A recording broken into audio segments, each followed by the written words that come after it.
Mateja evaņģēlijas 7. nodaļa. Netiesāt, bet pamācīt. 1. pants. Netiesājiet, lai jūs netopat tiesāti. Cilvēka cenšanās nopelnīt mūžīgu dzīvi ar personīgiem darbiem neizbēgami noved pie tā, ka aizsardzībai pret grēku tie izveido cilvēku likumu barjeru. Redzot, ka viņa nespēja izpildīt bauslību, tie ierobežos sevi ar paša noteikumiem priekšrakstiem, kas spiež paklausīt. Tas viss novērš domas no Dieva uz paša es. Dieva mīlestība sirdī izdziest, un līdz ar to iznīks mīlestība uz līdzcilvēku. Cilvēcīgo iedomu sistēma ar daudzajām prasībām novedīs tās sekotājus pie visu to ļaužu notiesāšanas, kas pārkāp šos iedibinātos standartus. Egoisma un sīkamainās kritikas atmosfēra noslāpēs cēlās un augstsirdīgās jūtas un novedīs cilvēku patmīlīgā tiesāšanā un sīkumainā izsekošanā. Farizēji piederēja tieši šai šķirai. Pēc reliģiskās kalpošanas viņi nejutās ne pazemīgi savas nespēcības apziņā, ne arī pateicīgi Dievam par tiem piešķirto augsto privilēģiju. Tauta pa lielākai daļai bija pildīta ar tādu pašu garu, iejaucoties citu sirdsapziņas lietās un tiesājot viens otru attiecībās, kuras pastāv starp dvēseli un Dievu. Ņemot vērā šo valdošo garu un paradumu, Kristus sacīja: netiesājiet, lai jūs netopat tiesāt. Tas nozīmē, nelieciet sevi citiem par standartu. Nepadariet savus personīgos uzskatus, domas par pienākumiem un personīgos svēto rakstu skaidrojumus par kritēriju citiem un netiesājiet savā sirdīs tos, kas nesasniedz jūsu ideālus. Nekritizējiet citus, iedomājoties viņu motīvus un izsakot savus spriedumus par tiem. 3. pants. Bet ko tu redzi skabargu sava brāļa acī, bet baļķi savā acī neieraugi? Pat spriedums, tiesnesis būdams, tu dari to pašu. Neizsaka to grēku apjomu, kāds ir cilvēkam, kurš uzdrošinās kritizēt un notiesāt savu brāli. Jēzus teica: bet ko tu redzi skabargu savu brāļa acī, bet baļķi savā acī neieraugi? Jēzus vārds šeit attēlo cilvēku, kas ātri atrod citu kļūdas. Domādams, ka atrada straipu savā tuvākā dzīvē vai raksturā, viņš ārkārtīgi dedzīgi cenšas to izcelt. Jēzus paziņoja, ka šāda nekristīgā darbība attīstīta rakstura iezīme salīdzinājumā ar nokritizētā vainu ir kā baļķis pret skabargu. Mīlestības un pacietības trūkuma dēļ mēs no mušas iztaisām ziloni. Tie, kas nododoties Kristum nav izjutuši nožēlu par grēku, nevar savā dzīvē atklāt pestītāju mīlestības mierinošo iespaidu. Viņi redz pazemīgo un mīlestības pilno evaņģēlija garu nepareizā gaismā un ievaino dārgās dvēseles, par kurām Kristus mira. Saskaņā ar Jēzus minēto piemēru, cilvēks, kas parāda tieksmi nepārtraukti tiesāt, ir vainīgs lielākā grēkā nekā tas, kuru viņš apsūdz, jo viņš ir darījis ne tikai līdzīgu grēku, bet vēl papildinājis to ar augstprātību un tieksmi tiesāt. Kristus nevis dzen, bet velk ļaudis pie sevis. Vienīgais piespiedu līdzeklis, ko viņš izmanto, ir mīlestība. Ja baznīca meklē pasaulīgās varas atbalstu, tad ir skaidrs, ka tai nav Kristus spēka, nav dievišķās varas, mīlestības varas. Cilvēks, kurš bieži raugās uz Golgātas krustu, atceroties, ka viņa grēku dēļ pestītājs tur atradās, nekad nemēģinās salīdzināt savu vainu ar līdzcilvēku vainu. Viņš nekad nevēlēsies ieņemt soļa vietu un izteikt apsūdzību pret otru. To cilvēku dzīvēs, kas staigā Golgātas krusta ēnā, nevar būt vieta tiesāšanas un pašpaukstināšanās garam. 6. pants. Nedodiet svētumu suņiem un nemetiet savus pēles cūkām priekšā, ka tās ar savām kājām viņas nesamin un atgriezdamās jūs pašus nesaplosa. Šeit Jēzus runā par cilvēkiem, kuriem nav nekādas vēlēšanās atbrīvoties no grēka verdzības. Nododoties izvērtībai un zemiskiem darbiem, viņu raksturs ir tā degradējies, ka tie pieķērušies ļaunumam un nevēlas no tā šķirties. Kristus kalpiem nevajadzētu atļaut, ka cilvēkam evaņģēlijs ir tikai strīda un izsmiekla objekts, aizkavētu viņu laiku. Tomēr pestītājs nekad nepagāja garām dvēselē, kas bija gatava pieņemt dārgās debesu patiesības, lai cik dziļi tā arī būtu kritusi. Muitniekiem un laulības pārkāpējiem viņa vārds kalpoja kā jaunas dzīves sākums. 7. pants. Lūdziet, tad jums taps dots. Meklējiet, tad jūs atradīsiet. Klaudziniet, tad jums taps atvērts. Lai izvairītos no pārpratumiem, no nepareizu šo vārdu izskaidrošanas un nedotu pamatu neticībai, Kungs trīskārtīgi atkārtoja apsolījumu. Viņš ilgojas, lai tie, kas meklē Dievu, ticētu, ka Viņš spēj darīt visas lietas. Tādēļ Viņš piebilst, jo ik viens, kas lūdz, dabū, un kas meklē, atrod, un tam, kas klaudzina, taps atvērts. Jūsu atziņa, ka esat grēcīgs, jau ir pietiekams pamats, lai izlūgtos dievišķo žēlastību un laipnību. Jums nav jābūt svētam, lai nāktu pie Dieva, bet gan ar vēlēšanās, lai Viņš šķīsta jūs no visiem grēkiem un vainām. Mēs Kungam vienmēr varam pienest savas vajadzības un mūsu galīgi bezcerīgo stāvokli, kas Dievu un Viņa pestījušo spēku padara par mūsu nepieciešamību. Meklējiet, ilgojieties ne tikai pēc Dieva svētībām, bet pēc paša Dieva. Iedraudzējies taču ar Dievu un saglabā mieru ar Viņu. Meklējiet un jūs atradīsiet. Kungs meklē jūs, un jūsu vēlēšanās nāk pie Viņa ir svētā gara darbs. Padodieties šai vadībai. Kristus aizstāv kārdinātos, maldošos un neusticīgo cilvēku lietas. Viņš cenšas tos vest savienībā ar sevi. Ja tu Viņu meklēsi, tad Viņš arī tevi atradīs. Uzrādot drošo Jehovas vārdu kā garantiju, katrs Dieva vārdā dotais apsolījums var būt mūsu lūgšanas priekšmets. Lai arī kādas garīgās svētības mums vajadzētu, mums ir priekštiesība par to lūgt Jēzus vārdā. Bērna vienkāršībā mēs varam Dievu priekšā atklāt visu, kas mums vajadzīgs. Mēs Viņam varam teikt par mūsu laicīgajām vajadzībām, lūdzot maizi un apģērbu, kā arī prasot dzīvības maizi un Kristus taisnības tērpu. Jūsu debesu Tēvs zina, ka jums vajag visas šīs lietas, un jūs tiekat uzaicināti lūgt, lai Viņš par tām parūpējas. Tikai Jēzus vārdā iespējams saņemt debesu svētības.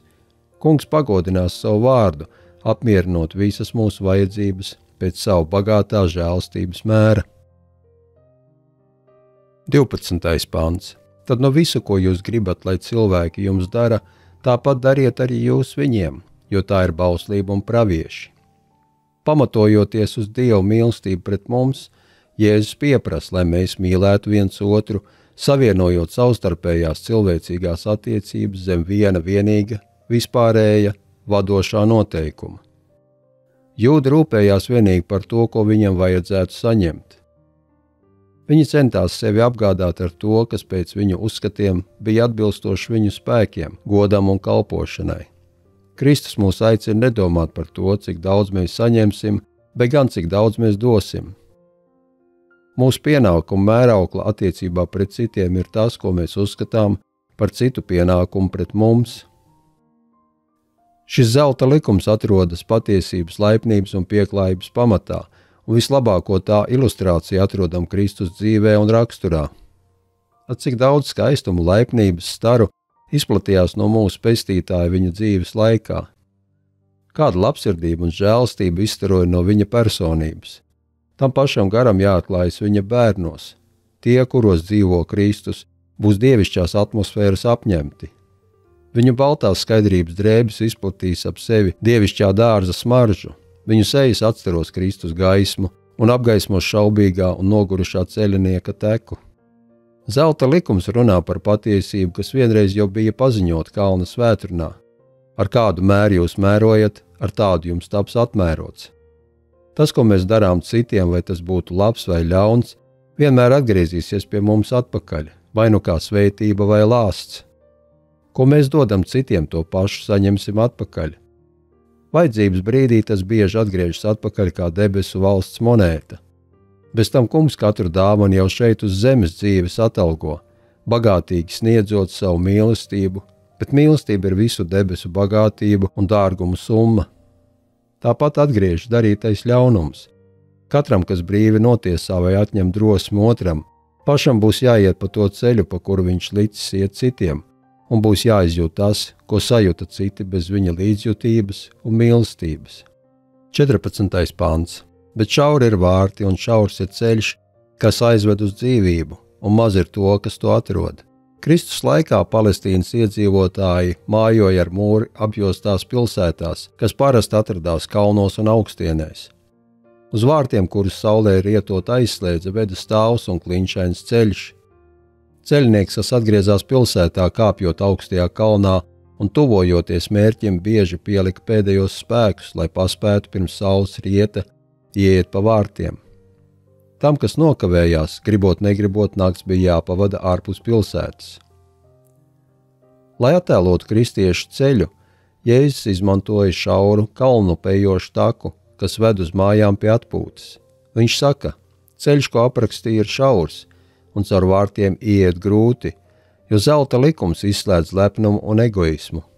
Ir arī platāks ceļš, bet tā galā ir bojāeja. Ja jūs sev izvēlēsieties garīgās dzīvības ceļu, jums būs vienmēr jākāpj uz augšu, jo ceļš ir ļoti stāvs. Jums būs jāiet kopā ar mazākumu, jo lielāka ļaužu daļa izvēlas ceļu, kas ved uz bojāeju. Visa stāvā ceļa garumā, kas ved uz dzīvību, izvietoti prieka avoti, lai dzēsētu nogurušos lāpes. Tie, kas iet pa šo ceļu, nezaudē priecīgu noskaņojumu, pat bēdu un pārbaudījumu brīžos, jo tas, kuru tik karsti mīl viņu dvēsele, neredzams tiem iet blakus. Katrs jauns solis augšu par vien skaidrāk liek izjust viņa rokas pieskārienu. Ar katru soli lielāks godības atspīdums apgaismo taku, un viņu slavas dziesmas sasniedz ar vien jūsmīgākus un augstākus toņus, paceļoties uz augšu, lai savienotos ar eņģeļu dziesmām, Dieva toņa priekšā. Bet taisno tekā mirdz kā rīta ausmas gaišums, kas ar vienu kļūst pilgtāks, līdz pilnīgi uzauz diena. 15. pants. Sargieties no viltus praviešiem, kas pie jums nāk avju drēbēs, bet no iekšpuses tie ir plēsīgi vilki. Celsies viltus pravieši, kas centīsies jūs novērst no šaurā ceļa un šaurajiem vārtiem. Sargieties no tiem. Lai gan apģērbti avju drēbēs, tomēr tie ir plēsīgi vilki. Jēzus sniedz kādu piezīmi, pēc kuras viegli var atšķirt viltus praviešus no patiesajiem. No viņu augļiem jums tos būs pazīt. Vai gan var lasīt vīna ogas no ērkšķiem vai vīģis no daģiem. Viņš nesaka, ka varēsim tos atšķirt pēc skaistām runām vai sajūsmas pilniem ticības apliecinājumiem. Tie jāpārbauda ar Dieva vārda palīdzību. Nē, bet stingri jāturas pie bauslības, pie norādījumiem un liecībām, pie atklāsmes. Tiešām, kas tā neteiks, būs tie, kam neatausīs vairs rīta gaisma. Kādu mācību šie mācītāji nes? Vai tā tuvina jūs Dieva ziņai un viņa pagodināšanai? Vai pamudina jūs izteikt mīlestību uz Dievu, noteikti un uzticīgi pildot viņa likumus? Ja cilvēki neatzīst morāles likumu svarīgumu, ja tie vieglprātīgi izturas pret Dieva pavēlēm, ja pārkāp vienu no vismazākajiem baušļiem un tā māca arī citus, tad universa acīs viņiem nav nekādas cieņas. Tad mēs varam zināt, ka viņu apgalvojumiem nav nekāda pamata. Šādi cilvēki dara tieši tos darbus, kuriem pamatus licis tumsas kungs, Dieva ienaidnieks. Ne visi, kas nes Kristus vārdu un zīmi, ir kristieši. Daudziem, kas māca manā vārdā, saka Kristus, tomēr būs lieli trūkumi. Daudz uz mani sacīs tajā dienā, kungs, kungs, vai mēs tavu vārdā neesam nākošas lietas sludinājuši, vai mēs tavā vārdā neesam velnus izdzinuši, vai mēs tavā vārdā neesam daudz brīnumu darījuši. Un tad es tiem apliecināšu, es jūs nekad neesmu pazinis. Ejiet nost no manis, jūs ļauna darītāji. Savā patiesības vārdā Dievs cilvēkiem ir devis atklāsmi par sevi, un visiem, kas to pieņem, tā būs kā vairogs pret sātana krāpšanām. Tieši to atziņu neievērošana ir atvērusi durvis ļaunumiem, kas tagad plaši izplatās reliģiskajā pasaulē. No redzesloka lielā mērā ir pazaudēts Dieva likumu raksturs un svarīgums. Nepareizi izpratni par šo dievišķo priekšrakstu vērtību, mūžīgumu un to uzliktajām prasībām, atgriešanās un svētošanās lietās cilvēkus ir ievedusi maldos, kā rezultātā pazeminājies dievbijības standarts baznīcā. Ar to arī izskaidrojums Dieva gara un spēka trūkums mūsu laika atmodās. Apliecinot Kristu par savu Dievu un darot viņa vārdā lielus brīnumus, tie ir netaisnības ieroči.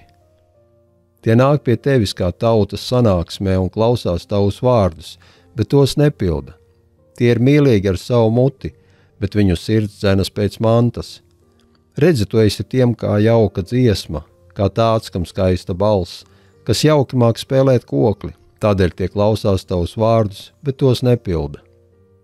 Nav nekādas nozīmes, ja tikai apliecinām sevi par Kristus mācekļiem. Ticība uz Kristu, kas glāb dvēseli, nav tāda, kādu daudzi uzrāda. Tie saka, ticiet, ticiet, un jums nav jāievēro Dieva 10 baušļi. Tomēr ticība, kas neved pie paklausības, ir viltus ticība. Apostols Jānis saka, kas saka, ka es esmu viņu atzinis, bet netur viņa baušļus, ir melis, un viņā nav patiesības. Neviens lai nedomā, ka sagadīšanās jeb kāds brīnums var būt pierādījums tam, ka idejas vai darbi, ko viņi aizstāv, ir patiesi. Ja kāds izturas pret Dievu vārdu ar nepietiekamu nopietnību un savu iespaidu, jūtas un pārdzīvojums vērtē augstāk par dievišķiem pamatiem, tad varam uzskatīt tos par tādiem cilvēkiem, kam nav gaismas. 16. pants. No viņu augļiem jums tos būs pazīt. Vai gan var lasīt vīnogus no ērkšķiem vai vīģis no daģiem. Kāre pēc ērtas reliģijas, kas neprasa cīņu, pašaizliedzību un šķiršanos no pasaules, ir padarījis populāru doktrīnu – ticība un tikai ticība. Bet ko saka Dieva vārds? Apostols Jēkabs apliecina, ko tas palīdz mani brāļi, ja kāds saka, ka tam esot ticība, bet tam nav darbu. Vai ticība viņu var izglābt? Vai tu gribi zināt, tukšais cilvēks, ka ticība bez darbiem ir nedzīva? Ābrahāms mūsu tēvs, vai ne no darbiem viņš tapa taisnots, ziedodams Īzaku savu dēlu uz altāra? Tu redz, ka ticība ir līdz darbojusies viņa darbiem, bet tā darbos ticība ir tapusi pilnīga. Redziet, ka cilvēks top taisnots no darbiem un ne no ticības vien. Kur vien cilvēki nevērīgi izturas pret Bībeles liecību, vai novēršas no skaidrajām dvēseli pārbaudošajām patiesībām, kas prasa pašaizliedzību un atteikšanos no pasaules, tur mēs varam būt droši, ka Dievs tos nav vadījis. Mūslaiku reliģiskajās kustībās izcila vieta tiek ierādīta maldīgām teorijām par svētošanos, kas radušās dievišķās bauslības atmešanas rezultātā. Šīs teorijas ir doktrināli nepareizas un praktiski ļoti bīstamas, un to vispārējā labvēlīgā uzņemšana liek mums izturēties divkārt uzmanīgāk, lai pareizi saprastu, ko raksti māca par šo tematu. 17. pants. Tā katrs labs koks nes labus augļus, bet nelabs koks nevar nest labus augļus. Sātans rūpīgi pēta cilvēku mīļākos grēkus, un tad sāk savu valdzinošo un saistošo darbību. Lai gan mēs atrodamies kārdinājuma piezoknī, tomēr mums pieder uzvaras vainags, ja vien vīrišķīgi cīnīsimies kunga karā. Briesmas draud visiem, bet ja staigāsiet pazemīgi un ar lūgšanām, tad no pārbaudījumiem iznāksiet dārgāki par tīru zeltu. Turpretī dzīvojot bezrūpīgi un bez lūgšanām, jūs būsiet kā skanošs varš, kā šķindošs vārgulis. Daži jau gandrīz ir pazuduši neticības un šaubu labirintos. Tādiem es vēlos sacīt, neļaujiet domām klejot apkārt, bet saistiet tās pie Dieva, jo tiešāk ticība un svētums jūs savienos ar mūžīgo, jo skaidrāk un izprotamāk atklāsies viņa rīcības taisnīgums. Dariet dzīvību, mūžīgo dzīvību par savas dzīves saturu. Es pazīstu jums draudošās briesmas. Ja zaudēsiet uzticību liecībām, tad tiksiet novērst no Bībeles patiesībām.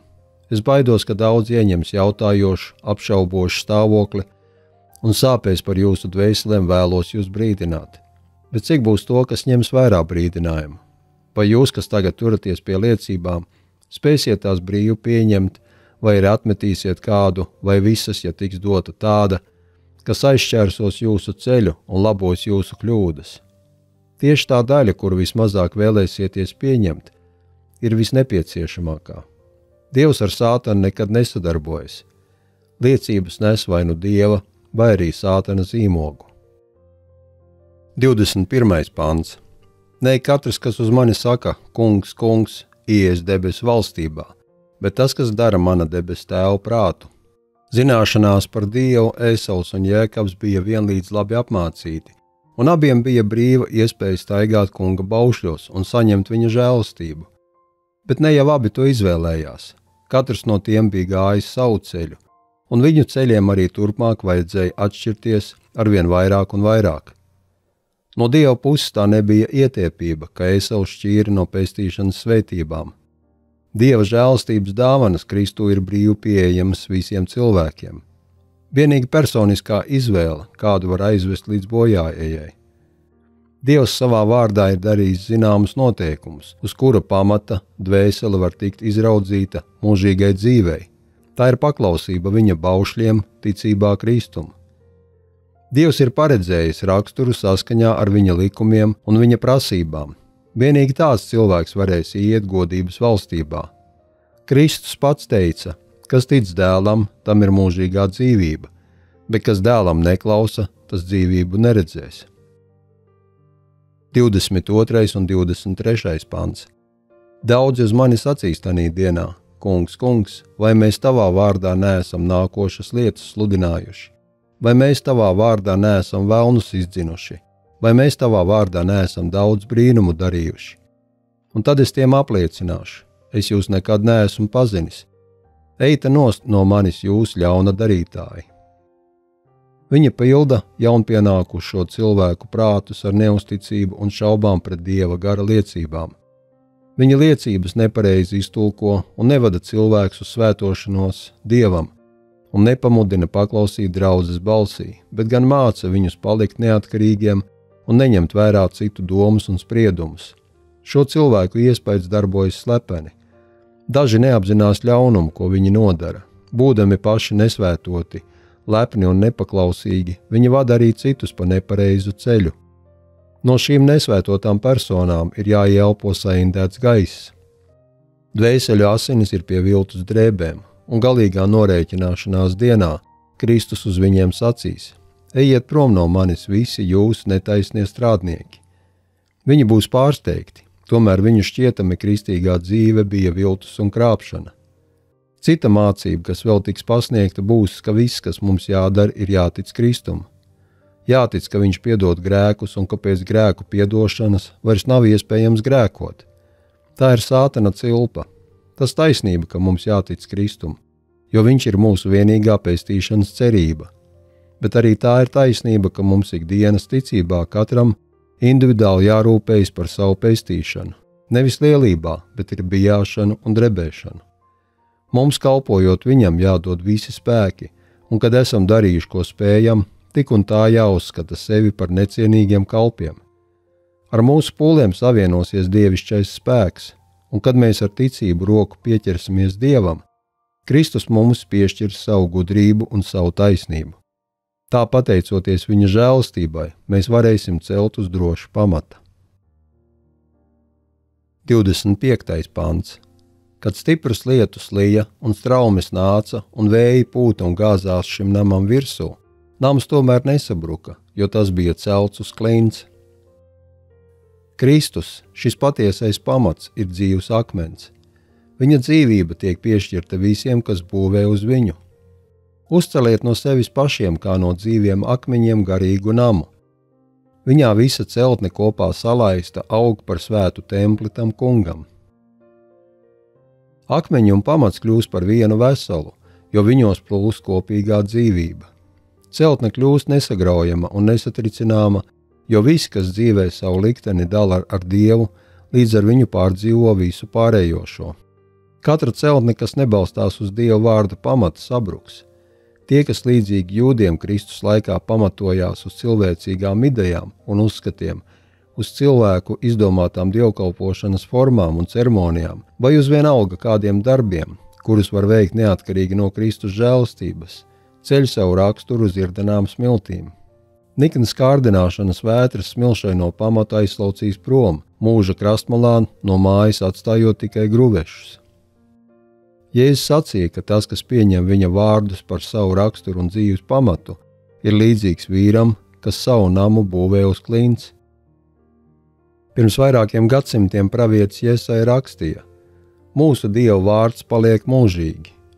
Apustulis Pēters ilgi pēc kalna svētrunas citēja šos Iesajas vārdus, piebilda: un tas ir tas vārds, kas jums ir tapis kā prieka vēsts sludināts. Dieva vārds ir vienīgā nezūdošā vērtība pasaulē.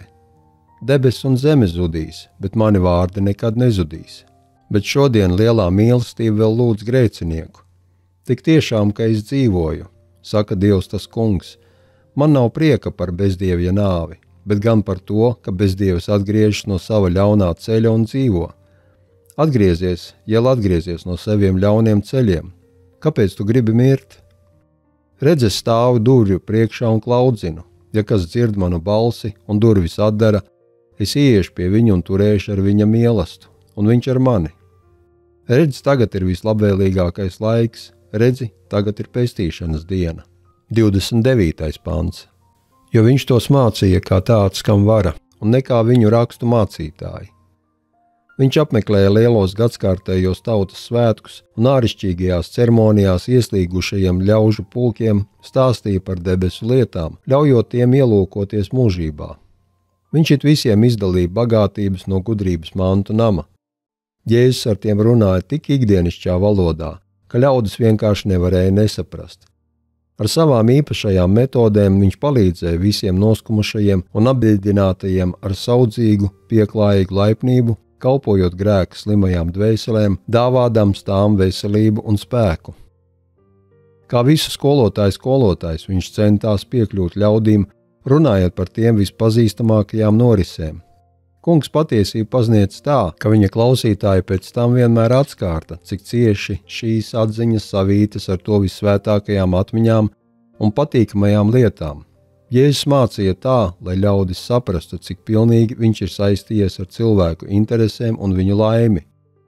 Viņa pamācības bija tik tiešas, viņa attēlojumi tik piemēroti un viņa vārdi tik līdzjūtīgi un iepriecinoši, ka klausītāji jutās dziļi saviļņoti.